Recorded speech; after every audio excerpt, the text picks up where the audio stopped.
The Sith Emperor was known by as many names as Daenerys Targaryen.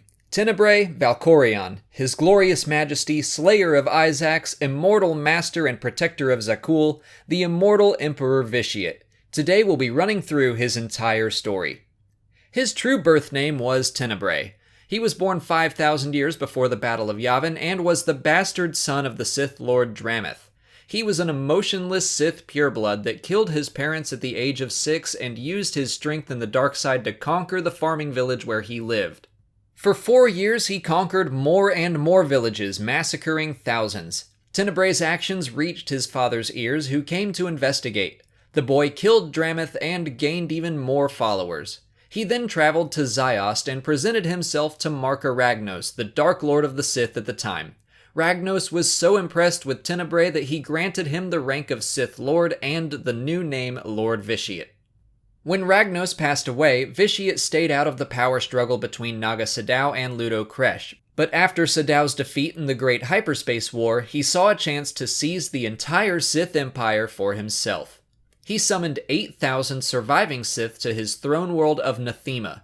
Using darkside sorcery, he dominated the wills of all of them and spent 10 days in a ritual that annihilated all life on the planet except for his own.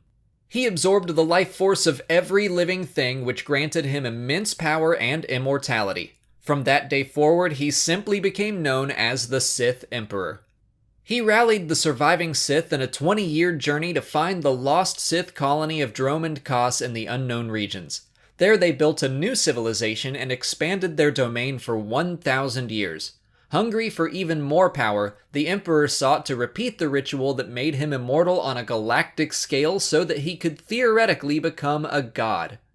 He needed chaos and destruction in the galaxy, so he manipulated the Mandalorians into starting the Mandalorian Wars with the Republic.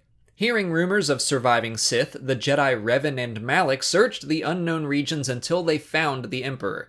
He twisted them both to his will and sent them back to the Republic to find the Starforge and start the Jedi Civil War.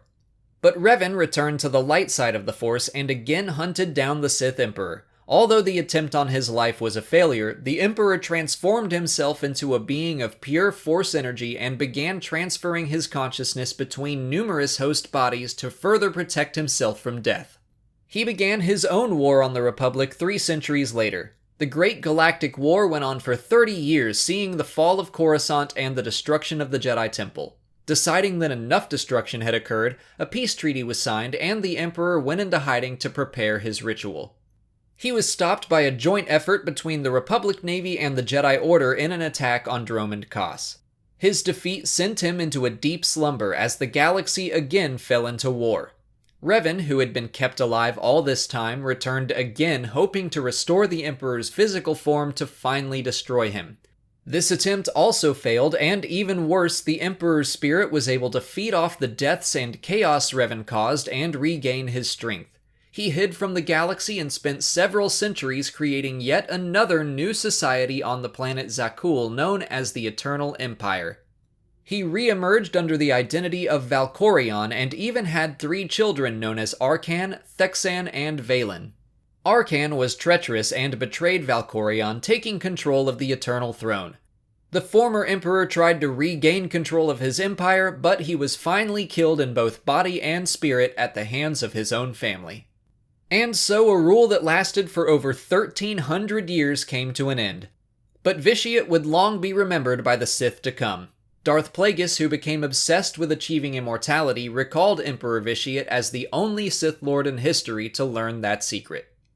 Hopefully now you know the basic story of the Sith Emperor from the Old Republic and the Knights of the Old Republic series of games. Remember that all of this is from Legends sources, and no such character currently exists in Star Wars canon. I doubt Vitiate will ever return to canon, but I could see Supreme Leader Snoke taking some inspiration from the Sith Emperor.